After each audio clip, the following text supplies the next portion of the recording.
Hello అండి, నేను doctor Jaganmohan Varkala, consultant neonatologist and paediatrician, నవజాత శిశు నిపుణులు, పరిమిత గ్రూప్ ఆఫ్ హాస్పిటల్స్, హైదరాబాద్. వర్షాలు పడుతున్నాయి, దోమల బ్రీడింగ్, దోమ కాటుకు గురయ్యే వాళ్ళు పెరుగుతున్నారు. సో మస్కిటో వల్ల ప్రాణానికి ప్రమాదమా లేదా తెలుసుకుందాము. ఎటువంటి రోగాలు అవి మస్కిటో దోమ కాటు వల్ల మనకి స్ప్రెడ్ అవుతాయో తెలుసుకుందాము. ముఖ్యంగా మస్కిటోలో 3 రకాల మస్కిటోస్ ఉన్నాయి దోమలు.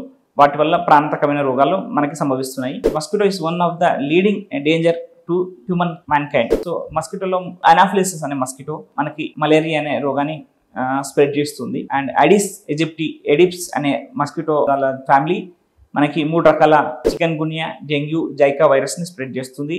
అలాగే క్యూలెక్స్ అనే మస్కిటో దోమ మనకి ఫైలేరియాసిస్ అండ్ మనకి జపానీస్ ఎన్కెఫలైటిస్ అనే ప్రాణాంతకరమైన రోగాలని వాటిని స్ప్రెడ్ చేస్తున్నాయి. సో దోమకాటు అనేది చాలా ప్రమాదకరం. మనకి ప్రాణాలు తీసుకునే ఒక ముఖ్య కారకంలో దోమకాటు అనేది ఉంటుంది. సో దీని గురించి జనాలకి అవేర్నెస్ రావడం చాలా చాలా ఇంపార్టెంట్.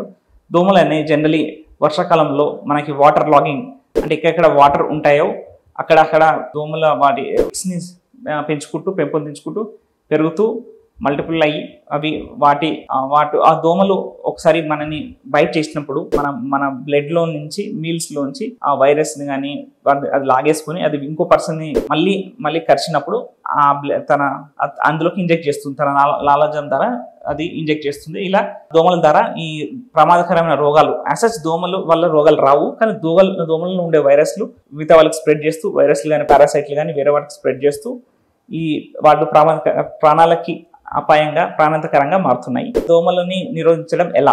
దోమకాటు నిరోధించడానికి ముఖ్యంగా మన personal protection is very important. ముఖ్యంగా మన పిల్లలు, స్కూల్కి వెళ్ళే పిల్లలు కానీ, ఇంట్లో పిల్లలు కానీ, గ్రౌండ్లో ఆడుకునే పిల్లలకి పర్సనల్ ప్రొటెక్షన్ అనగా ముఖ్యంగా హ్యాండ్స్, లెగ్స్ ఫుల్గా ప్యాంట్ షర్ట్స్ వేసి కవర్ చేయండి. వీలైతే మస్కిటో రిపెలెంట్స్ కొన్ని సేఫ్టీ ఉన్నవి అప్రూవల్ అయినవి మెడికల్ షాప్లో దొరుకుతున్నాయి. మస్కిటో లైక్ ఓడమస్ లాంటివి అప్లై చేయడం కూడా ఇంపార్టెంట్. మ్యాక్సిమం ఈ టైంలో, నైట్ టైంలో, ఈవినింగ్ టైంలో అవుట్డోర్స్ అవాయిడ్ చేయడం ఇంపార్టెంట్. స్కూల్లో ఫుల్ కవర్ చేసుకోవడం ఇంపార్టెంట్ సాక్స్తో పాటు. అండ్ వాటితో పాటు మనము బెస్ట్ థింగ్ అంటే మస్కిటోస్కి మనం కరవకుండా మనం నో మ్యాటర్ ఏ రిపెలెంట్ కానీ, ఆల్ అవుట్ కానీ ఏది వాడినా కానీ దోమలు ఈ మధ్య రెసిస్టెంట్ మారుతున్నాయి. The best thing is the age old thing, the mosquito net. దోమతెర అనేది ఇస్ ద సేఫెస్ట్ ఆప్షన్గా మనకి మనం చూసే సైంటిఫిక్ స్టడీస్లో తెలియడం అయింది. అలాగే మస్కిటోస్ బ్రీడింగ్ అంటే మస్కిటో వాళ్ళ ఎగ్స్ మన గుడ్ల వల్ల మల్టిపుల్ అవుతూ ఉంటాయి. సో మస్కిటోస్ వాటర్ లాగింగ్ అంటే వర్షాకాలంలో వాటర్ వచ్చేసి అక్కడిక్కడ మనకి సో కూలర్లో వాటర్లు ఉండడము, మన చెత్త పైన ట్యాంకుల పైన వాటర్ ఉండడము, లేదు ఒక పూల కుండీలో వాటర్ ఉండడం, ఆ వాటర్లలో ఎగ్స్ పెరిగిపోతూ మల్టిప్లై అయ్యి దోమలు అనేటివి స్ప్రెడ్ అవుతూ ఉంటాయి.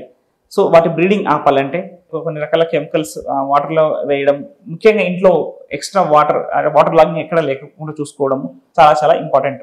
దాంతోపాటు మస్కిటోని చంపడానికి రిపెలెంట్స్ కానీ మనం ఆల్అవుట్ లాంటివి కూడా వాడుతూ ఉంటాము. సో ఈ దోమ కాటు అనేది చాలా ప్రమాదకరం.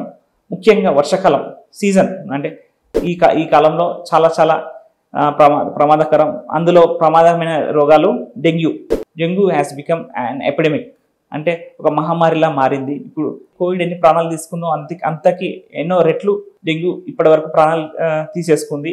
మనకి చాప కింద నీరులా విస్తరిస్తూ ఎంతోమంది ముఖ్యంగా వర్షాకాలంలో పిల్లలు సీరియస్ అయ్యి ప్రాణాల మీదకి వచ్చే ముఖ్యంగా డెంగ్యూ కేసులు చూస్తూ ఉంటాము. డెంగ్యూ రోగం అనేది చాలా ప్రమాదకరమైనది. డెంగ్యూ లక్షణాలు ఎలా ఉంటాయి అంటే సో బాడీలో ప్లేట్లెట్స్ పడిపోవడం, బీపీ పడిపోవడం లాంటివి చూస్తూ ఉంటాము. ముఖ్యంగా ఈ సీజన్లో వర్షాకాలంలో హై ఫీవర్ రావడం, బాడీ పెయిన్ ర్యాష్ రావడం, మోషన్ నల్లగా వెళ్ళడము, బాడీ పెయిన్ సివియర్గా ఉండడము, డల్గా ఉండడము, 103, 104 ఫీవర్ వస్తుండడము. సో ఇవి డెంగ్యూ లక్షణాలుగా ఉంటాయి. ఎన్ని లక్షణాలు కనిపించినప్పుడు వెంటనే మీ బాబుని కానీ పాపను కానీ హాస్పిటల్ తీసుకెళ్ళిపోయి డెంగ్యూ టెస్ట్ చేయడం చాలా చాలా ఇంపార్టెంట్, అవసరం కూడా. అలాగే డెంగ్యూతో పాటు జపానీస్ ఎన్కెఫలైటిస్ అంటే మెదడు వాపు వ్యాధి కూడా ఈ దోమల వల్ల వస్తూ ఉంటుంది. బోధకాలు అంటే ఫైలేరియాసిస్ కూడా వస్తూ ఉంటుంది.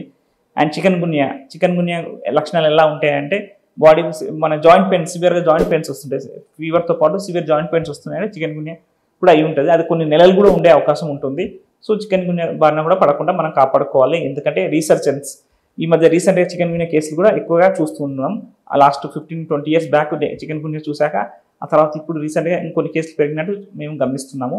వాటితో పాటు ముఖ్యంగా ఎన్నో రోజుల నుంచి మన ప్రజల్ని పీడిస్తున్న ఇంకో రోగం మలేరియాలో హై ఫీవర్ వస్తుంది. ఫీవర్తో పాటు చలి జ్వరం లాగా వస్తుంటుంది. దాంతో బ్లడ్ పడిపోవడము, దాంతో మెదడులో ఎక్కేసి బేబీస్కి ఫిట్స్ రావడం అలాంటి అవకాశాలు కూడా ఉంటుంటాయి. సో మీరు దోమ కాటు గురి కాకుండా చూసుకోండి. దోమ కాటు డేంజరస్ యాస్ పాము కాటు అనుకోండి. సో ప్రాణాలకి అపాయం అయ్యే అవకాశాలు చాలా ఉంటుంటాయి. దోమ కాటుతో మనకు తెలియకుండానే ఎంతో మంది కోల్పోతున్నాం. మన ఇండియా లెవెల్లో కాదు, ఆఫ్రికన్ కంట్రీలో అన్ని చోట్ల ఈ మహమ్మారితో ప్రాణాలు పోయే కేసులు చాలా ఉన్నాయి. సో దీనికోసం అవేర్నెస్ ఉండడం చాలా చాలా ఇంపార్టెంట్. Thank you.